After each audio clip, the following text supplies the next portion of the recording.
تقریباً 1 یا 1.5 مہینے پہلے جموں سے ایک نوجوان لڑکا میرے پاس آیا. یہ لڑکا مجھے کہتا ہے کہ جناب میرے ساتھ جموں میں یہی ہوا. جہاں ہاسٹل میں لڑکے رہتے ہیں وہاں لڑکیوں کا گروپ آ گیا اور گروپ آنے کے بعد انہیں ویڈیو بنانا شروع کیا اور مجھے کہا کپڑے نکالو. آخر میں مجھے یاد آیا مجھے وہی کرنا ہے. کیا لگا جی آگے پھر یہ ہوا.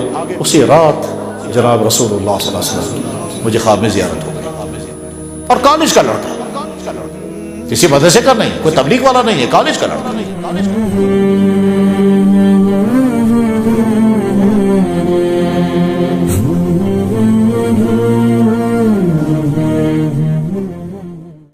تقریباً 1 یا 1.5 مہینے پہلے جموں سے ایک نوجوان لڑکا میرے پاس آیا. کہتا ہے جناب آپ نے بہت پہلے ایک واقعہ بیان کیا ہے جموں کے کسی کالج میں یا کہاں, تو وہ واقعہ میرے ساتھ پیش آ گیا اور میں نے وہی کیا. میں نے کہا کون سا؟ کہنے لگا آپ نے کبھی کہا ہے کہ دلی کے اندر ایک مسجد کے جوان امام صاحب تھے, محلے میں کوئی لیڈی تھی, اس لیڈی اس نوجوان کو اپنے گھر میں بلایا اور اس لیڈی کا شوہر نہیں تھا, وہ کہیں گیا ہوا تھا بہت دنوں سے, تو اس لیڈی نے اس نوجوان کو برا کام کرنے کی دعوت دی. اس نوجوان نے اپنے آپ کو بچانے کا پورا ارادہ کیا, تو لیڈی نے کہا تم بچ نہیں سکتے, گیٹ سارے بند کر دیے ہیں اور مین گیٹ بھی بند ہے, اندر کا گیٹ بھی بند ہے, اس کے بعد کا بھی, اور تم اس میں بیڈ روم میں ہو, تو اسے تم بچ نہیں سکتے, تمہیں کرنا ماننا پڑے گا. اس نوجوان لڑکے نے کہا ٹھیک ہے. جب اسے سمجھ میں آیا کہ میں بچ نہیں سکتا تو میں پھر کوئی اور طریقہ اختیار کروں گا. تو اس نوجوان لڑکے نے میں نے یہ واقعہ بیان کیا تھا. اس نوجوان لڑکے نے لیڈی سے کہا کہ آپ ایسا کریں, مجھے اجازت دیں تو میں باتھ روم سے آؤں گا. تو اس نے کہا ٹھیک ہے. تو باتھ روم چلا گیا اور باتھ روم میں جو لیٹرین کی گندگی تھی وہ ساری گندگی اپنی جسم پر ملی. اب وہ گندگی مل کر کے جب وہ کمرے میں آیا تو بدبو, تو اس لیڈی نے جو ہی دیکھا اس نے کہا دفع ہو جا تو یہاں سے, اور تو اتنا گندا انسان ہے اور تیرے جسم سے ایسی بدبو آ رہی ہے اور تو کیسا دفع ہو جا. چنانچہ دھکے دے کر اس کو ہاتھ بھی نہیں لگا, نکل جایا.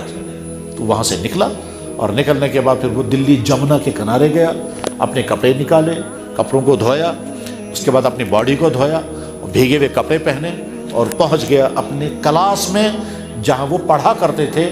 حضرت شاہ عبد العزیز رحمہ اللہ تعالیٰ کے پاس وہ حدیث پڑھتے تھے. تو کلاس میں پہنچ گئے, لیٹ, بھیگے ہوئے کپڑے, شرمندہ.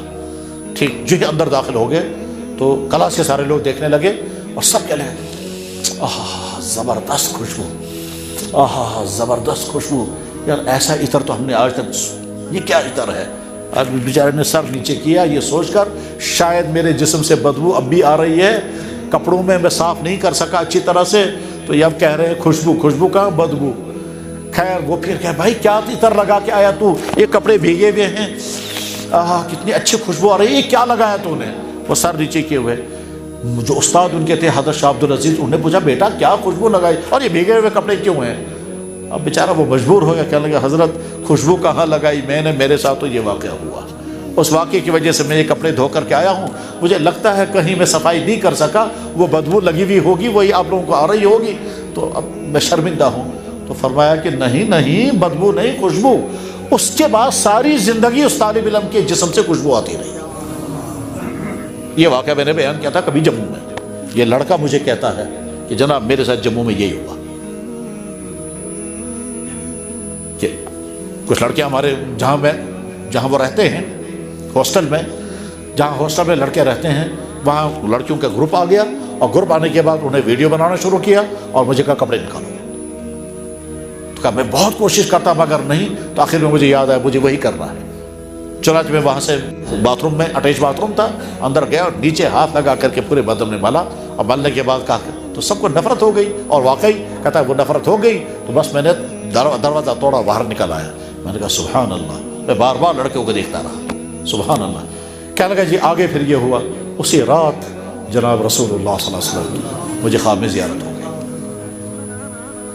انشاءاللہ بھی جب میں جموں جاؤں گا وہ ملے گا مجھے لڑکا, اور کالج کا لڑکا, کسی مدرسے کا نہیں, کوئی تبلیغ والا نہیں ہے, کالج کا لڑکا. نوجوان کے بچنے کے واقعات بھی عجیب ہیں اور نوجوانوں کے بگڑنے کے واقعات بھی